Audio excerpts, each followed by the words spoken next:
Welcome to another Q&A. If you stick to the end, you will see Vegan Dog Q performing her new trick, so make sure to stick to the end. Next Q&A session is going on. This time I answer them faster, I promise. I try to answer them faster, but some questions are just deep.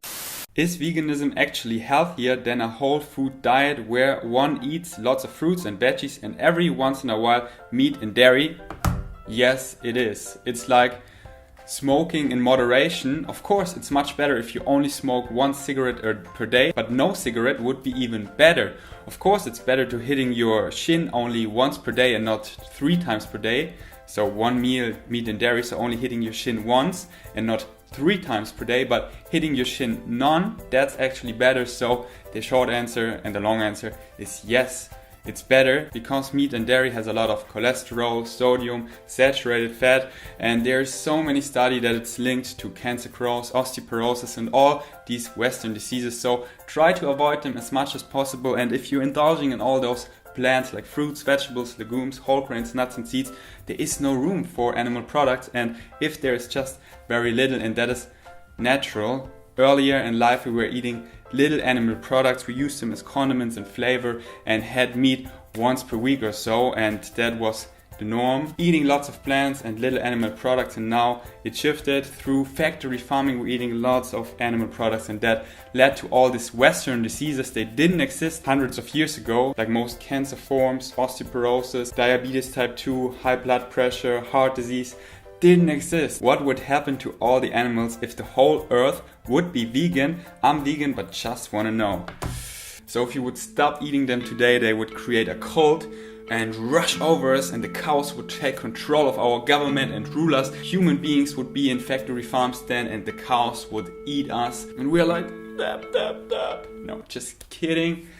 So the realistic answer is, it wouldn't happen overnight. It would happen gradually, and then we produce less and less and less and less until we don't produce any animal products anymore. Thus, we don't grow any more animals, and thus there were none, because this is not natural. We pregnant the cows, we make them pregnant, and we grow all these animals in abundance. That is not natural, and if we just stop the process, they don't exist anymore. And if the scenario would happen that the government says everyone has to be vegan right now, then we just kill all the factory farming animals once and don't reproduce them again, and then it would be over. Simple as that. And I do think factory farming is ending very soon because of cultured meat, where you produce meat in a petri dish, and I think in 5 years that it is the norm, because it's so much more ethical, environmental friendly, and not really healthier, but the first 2 reasons are big one. If you want to know more about this meat in a petri dish and the future about it, then check out this great interview in the Plant-Based Symposium with Mark Post.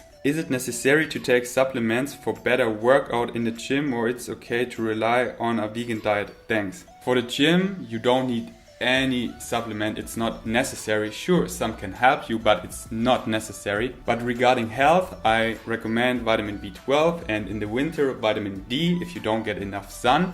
And for the gym, supplements that are not necessary but can help you, and only help a small percentage, because 95% makes up good diet, training with a good plan, and making progression and regenerating well. That makes up 95%.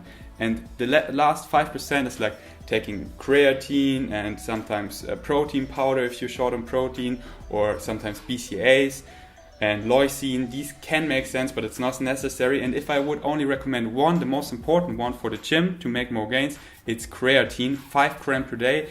You can bust out 1 to 2 more reps, because your fast carb storage is empty, and then your creatine storage kicks in, and if it is loaded, you can bust out 1 to 2 more reps. That is what all the studies show, and that is my experience, because I stopped taking creatine for a while and I couldn't do 1 to 2 more reps that I used to, and then I took it again and I was able to do it. I take it year round, and that makes me progress even more, but just a little bit. Train well, sleep well, and eat well. That's the most important thing. Some tips on how to keep a vegan diet nutritious and still balance it with a budget. The healthiest foods are actually dirt cheap. legumes are one of the healthiest things we could eat, and they're so cheap. Like beans, peas, lentils, chickpeas, you get them for so little. Buy them in bulk and you can eat them for weeks, for months, and make meals. Also a lot of starches, they are also very cheap. Also a lot of fruits and vegetables. Just pick the cheap one that is in your season, like carrots or apples. They are cheap, and then just make a complete meal out of them with a starch, legume, fruit, vegetable, some tomato sauce, and that is really cheap and affordable. What barefoot shoes can you recommend, especially for working out, and when did you switch? 1 second. 3 recommendations I have for you, starting with my toe shoes I wear in the gym because I really like the grip I get with the toes, especially on my leg training, and it's so minimalistic. And I just love the feeling of it because every toe is active. And these are from Vibram and they last now for over 2 years. So this is really good material, and I think Vibram is the best manufacturer for toe shoes because they were the first one and they really know what they're doing. And they're also affordable. I think like I paid 70 euro for them. Then my day-to-day shoes, these are really dirty. My Vivo barefoot shoes, and I wear them now for 3 years. So they last for so long and they're super minimalistic. Yes, they're dirty, but I don't mind, and I'm so proud that I wear them 3 years now every day, and they're just working really well for me, minimalistic. And my other shoe I like to wear in the streets when I'm not going with Kiwi in the park, when I'm just on streets. Leguano, it's like a sock, but with a little bit protected sole, and also super minimalistic and super comfy. It's like being in socks, but you can go out with them and you can roll them as small as this, and they look really nice, minimalistic. I love it. These 3 are my recommendations. I tested for years, so you can check them out down below. And now I have all the dirt here.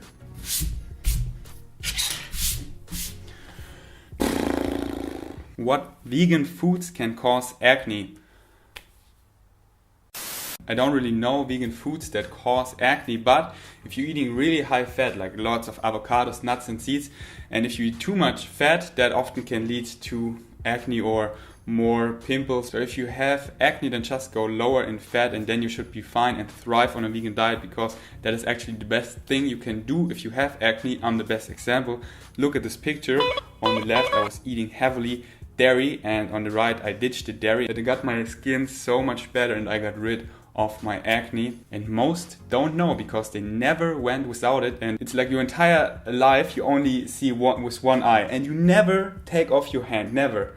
And once you take it off, you, wow, I see so much more. But if you don't take it off, you just don't know. So if you never ditch dairy for a month, then you never know. So try to ditch it for a month and see what happens. According to your opinion, it's possible to use spirulina like a supplement post-workout? And if the answer is yes, how many grams per kilo? Best regards from Italy. Best regards back from Germany. Spirulina is great, but I wouldn't rely on it because it doesn't taste good, and you only eat a very little amount, and this very little amount doesn't make up for so many nutrients. It is loaded with nutrients, but if you're only eating so little, but if you're eating broccoli and apple, that has much more volume and calories and thus gives you much more nutrients.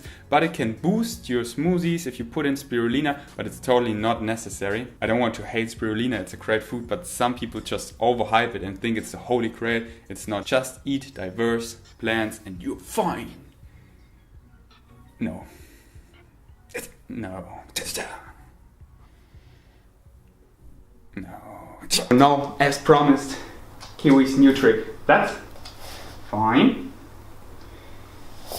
Rolle, rolle, rolle, rolle, rolle. Super. That's rolle. Super. Thank you guys for watching. I hope you like this Q&A, and I'll see you in the next one. Peace out. Let's go. Bet.